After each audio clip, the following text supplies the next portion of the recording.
tak som spokojný, no, s víťazstvom samozrejme.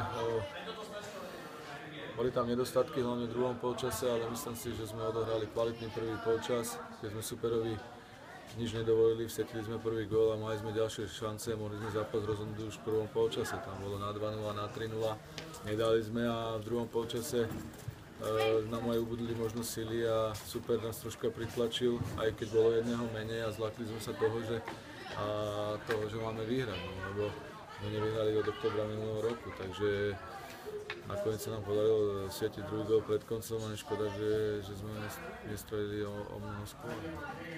Myslíte si, že už sa tá smola prelomila dnešným zápasom?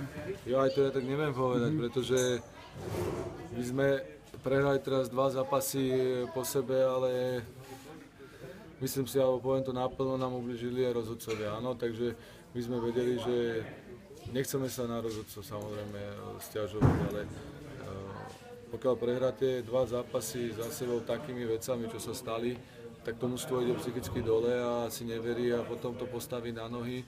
Musí to pretlačiť morálno-volovými a to sa im podarilo hlavne v druhom polčase dneska.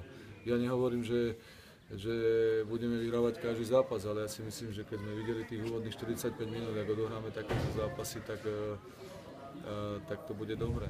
Ale zas je fakt, že tá úroveň tej druhej ligy od nejakého toho 4. mužstva dole je podľa mňa vyrovnaná, áno? Alebo od 5. keď zoberiem. Ten vrch je troška možno iný level, takže my si to môžeme rozdať hocikým, aj keď tu je 9-bodový rozdiel medzi Rimavskom a našim mužstvom, tak ten prvý polčas to nebolo vidno. Hej?